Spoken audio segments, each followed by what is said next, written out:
Yo, what's good? Yeah, so I'm just as surprised as you. I mean, this is the first video in a while that has not been reaction based.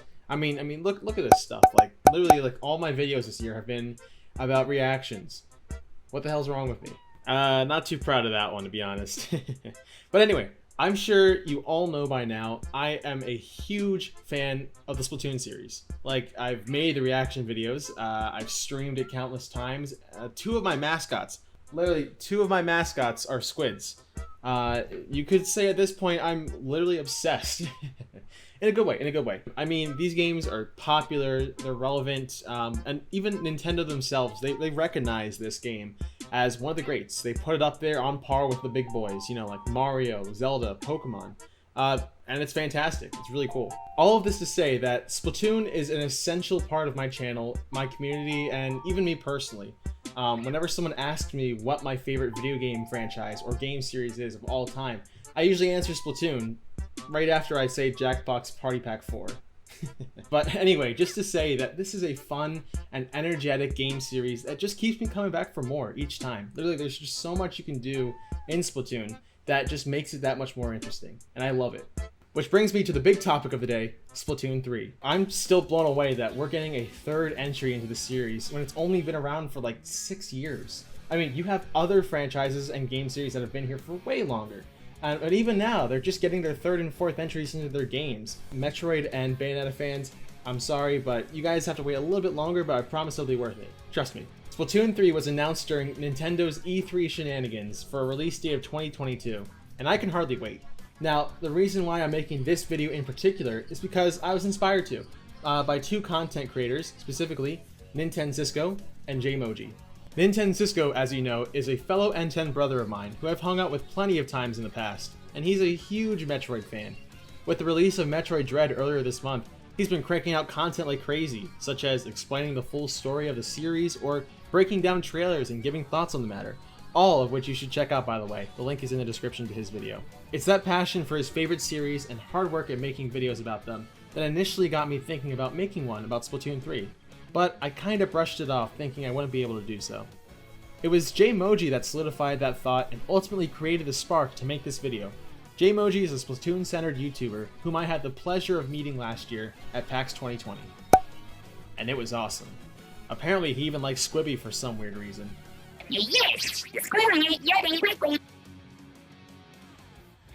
Okay, dude. I didn't ask, but I think you're probably right. I'll get to you later.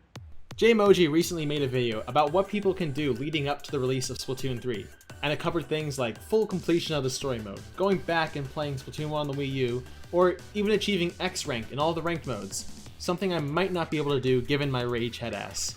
But the one thing that caught my attention the most was the making content section. It would be way easier for me just to wait for the game to come out and make like an unboxing and then stream it for all of eternity, which I probably still will do, but I want a challenge. This next game has a lot going for it, so I want to cover it in a way that's not only satisfying for me, but also entertaining and informative for all of you watching. Now, if you want to check out JMoji's full video, the link is down below in the description, and big shout out to you JMoji for the inspiration behind this video. With that being said, I am so excited for Splatoon 3. You know, now that I think about it, it's pretty interesting that we're getting another Splatoon game on the same console, so I wonder how that's going to play out for future years. For now, I want to cover a couple things like the story mode and any other minor details we may have missed, and some of those will come in other videos, so stay tuned. But for now, let's do it like this. First things first, what do we know? The biggest takeaway from both trailers that we've seen so far is that the results of the Final Fest have totally impacted the world's design and aesthetic. As you know, Pearl's team won with Team Chaos, and the Splatlands and Splatsville are modeled to fit that chaotic theme. The buildings are all packed tightly together, with towers looming in the sky, surrounded by dust and dirt, a total 180 of what the cities in Splatoon 1 and 2 looked like. Now, I was on Team Order during the Final Fest, so it sucked that we lost the final one, but it leads me to believe that in Splatoon 3, had Team Order won, the city would have been more clean and futuristic, but I guess we'll never know. The story mode is filled with content as usual, and at a glance, it looks like that we'll be diving deep into what the world was like pre-Inkling, and what it means for the future of Splatoon. But more on that in another video. The main online multiplayer section of Splatoon is what made it so popular, and in this game, Nintendo looks like they revved up big time. Right off the bat in terms of weapons is the bow and arrow, a tried and true weapon that makes its Splatoon debut. It looks like it can fire multiple shots and be held for a length of time before firing. I definitely want to try it out if they ever do another global test fire like the last 2 games.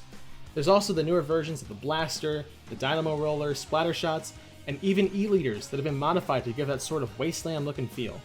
The new subs and specials look badass as well, like the barrier sphere, spider inkling, that's what I'm calling it for now, smaller whales, and the return of the Inkzooka. There's also that new crab tank that fires explosive shots or rapid shots, both effective methods of taking down the enemy. Of course, who could forget gear?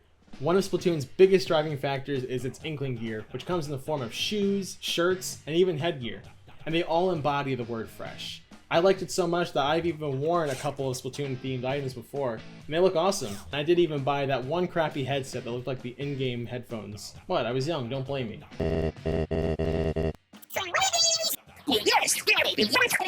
Alright, you guys, relax. It's not my fault it's cheap, okay? It just looked cool at the time. And yeah, I still don't use it, but it's cool, alright? Relax. Anyways, Splatoon 3 is filled with a ton of content, and I'm excited for when the game comes out. Now, given its past, I'm pretty sure it'll release during the summer months of 2022. That's when the other games did in the past. What if there's like a cool bundle with like the Switch OLED and there's like a Splatoon design on it and a cool Pro controller, and oh god, that would be awesome.